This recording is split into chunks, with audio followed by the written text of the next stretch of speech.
Beatriz Gómez entra al radar. Profesor Medina, usted ha señalado que la independencia tuvo cosas admirables, censurables, apasionantes y controversiales. Comencemos por alguna de esas controversial, por ejemplo, la actitud de los indígenas que lucharon contra los ejércitos libertadores, por lo menos en la provincia de Pasto. Aquí en el Nuevo Reino de Granada, ciertamente en Santa Marta y en la provincia de Pasto. ¿Y cómo se explica ese hecho?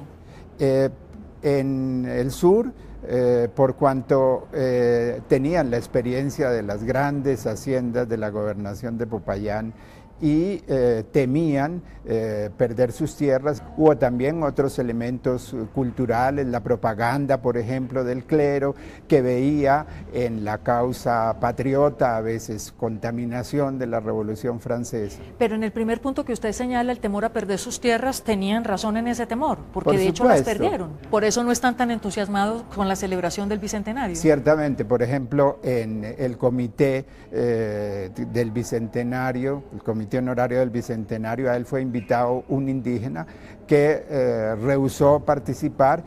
Curiosamente, esto no generó una discusión en el comité y simplemente el hecho pasó desapercibido. Bueno, otro hecho controversial, el que más, si se quiere decir, el decreto de guerra-muerte de Bolívar en 1813.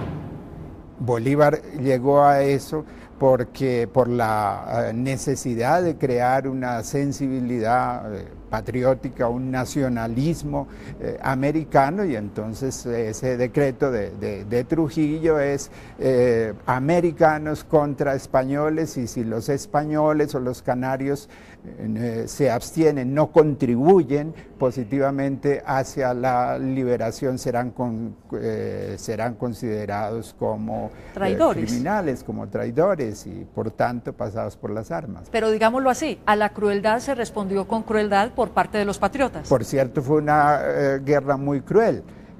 Piensa, Beatriz, que en 1811 la Capitanía General de Venezuela tenía una población de 996.000 personas y murieron en esa confrontación 338.000 personas, es decir, en el curso de unos 12 años. La población disminuyó en el 38% y en la Nueva Granada bajó en el 12% sin tener en cuenta el incremento vegetativo que se estancó. Sigamos con acciones censurables de los patriotas. La decisión de Santander de someter a pena de muerte a Barreiro y a los presos de guerra, a los detenidos de guerra después de la batalla de Boyacá.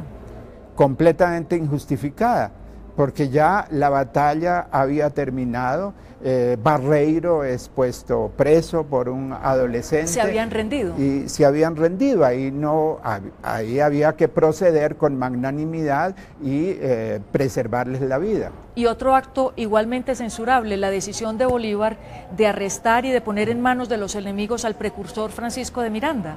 Sí, una figura que había comenzado toda la lucha por la independencia, que tenía en toda su trayectoria personal hechos heroicos, que era un verdadero pionero, pues en ese momento se deja en manos de los españoles, lo ponen en la cárcel y mueren las mazmorras. Es muy injusto y mezquino, creo yo. Hablando de las acciones admirables de la independencia, se habla mucho de las gestas de los padres de la independencia, pero poco se habla de las grandes acciones humanas y colectivas. Usted señala, por ejemplo, el Paso de los Andes. Sí, que por cierto hay varios pasos de los Andes. Está el de Bolívar en 1819, Bolívar y Santander, que descienden sobre el páramo, a través del páramo de Pisba sobre Boyacá. Pero también en 1817 está el paso formidable de las tropas de San Martín, el Ejército de los Andes, que va de Mendoza a Santiago y que comienza esa gestión heroica que terminará con la liberación de Chile y la preservación del norte del Río de la Plata para las armas de la independencia. Usted dice que el propio Pablo Morillo expresó su admiración por la acción heroica de las masas que al final permitieron la derrota del Imperio Español. Claro, y se maravilla y escribe en su correspondencia a la corona diciendo cómo estos llaneros no temen lanzarse desde los barrancos con la lanza en la boca, en fin, sobre los caballos a los ríos, y que en términos de un cuarto de hora pasan miles de caballos, en fin, que todo eso es sorprendente, mientras que al ejército profesional le cuesta más trabajo. A la luz de toda esta historia, ¿cómo analiza y evalúa usted los roces que se presentan en la actualidad entre países que fueron parte de la Gran Colombia? Justamente Ecuador, Venezuela, Colombia conformaron esa empresa admirable que fue la Gran Colombia, un Estado que existió por más de un decenio y que realizó, que no fue una utopía, hizo posible la independencia de toda América del Sur. Piensa que en la batalla de Boyacá el Ejército Libertador estaba compuesto de 2.250 hombres, pero hacia el final, en el sur, el ejército gran colombiano era de 30.000 hombres. Sostener en las condiciones del siglo XIX esa guerra, el ejército de esa magnitud, fue una empresa que realizó la Gran Colombia. Paradójicamente, hoy estos países están enfrentados. Debemos mirar hacia ese pasado y aceptar esa invitación emblemática que nos lanza la historia para decir que la confrontación no es un sino inevitable, que es superable, y que toda esta hazaña de la independencia fue un hecho continental. ¿Cuándo perdimos la mirada en grande de los acontecimientos y de nuestra misión? Porque los colombianos vemos la independencia y vemos las relaciones con los demás países con una mirada muy pequeña, cuando en realidad la gesta de la independencia fue una gesta continental. Exactamente, y como decía Neruda, la naturaleza nos dio todo y todo en común.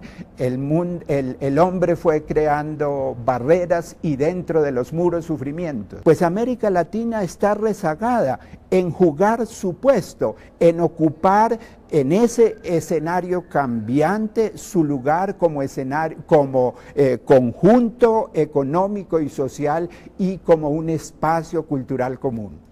Hay que mirar entonces al pasado, a nuestra historia, para recuperar esa mirada en grande que tuvimos en aquella época.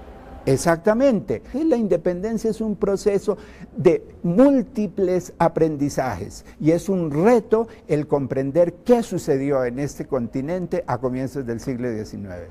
Profesor Medina, muchísimas gracias por aceptar esta invitación del Radar del Canal Caracol. No, a ti por habérmela formulado.